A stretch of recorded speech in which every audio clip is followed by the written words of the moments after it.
Hello दोस्तों, मैं आपका दोस्त गुरविंदर सिंह। मेरा गब्बर यूट्यूब चैनल है और उस पर हम आरटीआई से रिलेटेड वीडियो अपलोड करते रहते हैं। यह मेरी पहली वीडियो है और मेरे द्वारा आरटीआई से अनेकों प्रकार की सूचना प्राप्त की गई। आज हम आपको बताते हैं कि हमें जो संविधान में मौलिक अधिकार प्राप्त है और सूचना का अधिकार अधिनियम 2005 के संबंध में हम आरटीआई से किसी भी विभाग से सूचना कैसे प्राप्त करें कि कहीं कोई भ्रष्टाचार तो नहीं हो रहा। अपने लीगल डॉक्यूमेंट की प्राप्ति के लिए ये देखो दोस्तों, ये मेरे द्वारा बीईओ खंड शिक्षा अधिकारी, जिसे हम इंग्लिश में ब्लॉक एजुकेशन ऑफिसर भी कह देते हैं, मेरे द्वारा 17/10/2024 को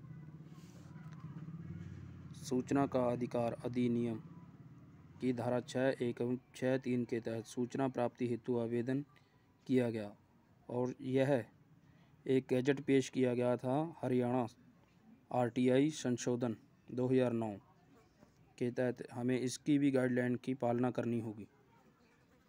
जैसे हम लिखेंगे सेवा में प्रिय जन सूचना अधिकारी से बीओ खंड शिक्षा अधिकारी, ये उसका पता लिखेंगे, विषय किसके संबंध में हमें सूचना चाहिए और सूचना शुल्क। यदि कोई बीपीएल परिवार से है तो वह सूचना का अधिकार अधिनियम 2005 की धारा 7(5) के तहत आवेदनकर्ता बीपीएल राशन कार्ड संख्या, अपना बीपीएल राशन कार्ड संख्या दर्ज करेंगे। गरीब श्रेणी से संबंधित है, इसीलिए आरटीआई के प्रावधानों के तहत सूचना निःशुल्क उपलब्ध कराएं। निम्नलिखित सूचना बिंदुवार इस प्रकार उपलब्ध कराएं। बिंदु 2, और उसके बाद आप बिंदुवार अपना सवाल रख सकते हैं। मेरे द्वारा कुछ स्कूलों के संबंध में शिक्षा प्राप्त कर रहे एवं शिक्षा प्रदान कर रहे अध्यापकों एवं विद्यार्थियों के संबंध में सूचना प्राप्त की गई थी। इसके संबंध में मुझे यह एक लेटर प्राप्त हुआ और मेरे द्वारा ये ओडा ब्लॉक के 47 स्कूल की सूची है, जिसमें से मुझे 32 स्कूल की सूची उपलब्ध करवाई गई और यह लेटर है जो मुझे प्राप्त हुआ था। मुझे लेटर 25/11/2024 को प्राप्त हुआ और इसमें अधूरी सूचना उपलब्ध करवाई गई है। ये कुछ स्कूलों के संबंध में है सूचना। प्रत्येक स्कूल द्वारा अपने अपने स्कूल में बच्चों की संख्या एवं क्लासरूम एवं विद्यार्थियों अध्यापकों की संख्या से ही सूची उपलब्ध करवाई गई।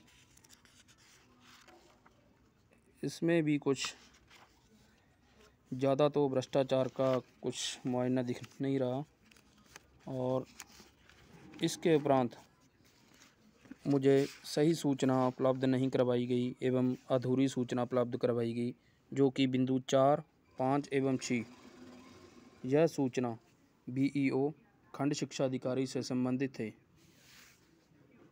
यह सूचना मुझे उपलब्ध नहीं करवाई गई।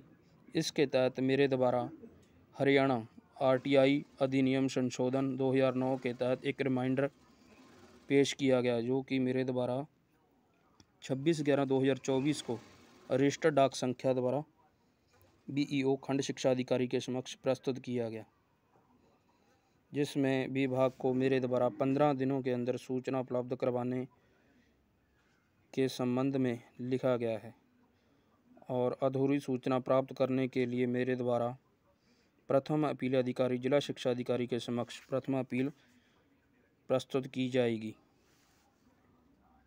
ये रजिस्टर्ड डाक संख्या प्रति, अभी इसके संबंध में सूचना और प्राप्त होगी और यदि इस सूचना में किसी प्रकार का भ्रष्टाचार पाया जाता है तो इसकी शिकायत वरिष्ठ अधिकारियों के समक्ष की जा सकती है।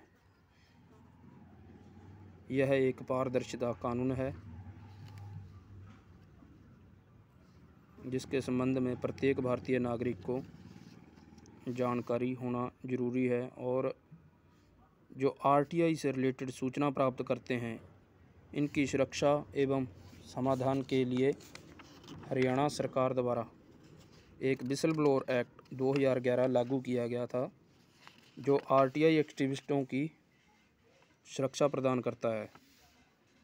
ये देखो दोस्तों, सूचना प्राप्त करने के लिए शुल्क के रूप में आपको एक बीपीएल राशन कार्ड प्रति उपलब्ध करवानी होगी, जिसमें आवेदनकर्ता का नाम होना जरूरी है।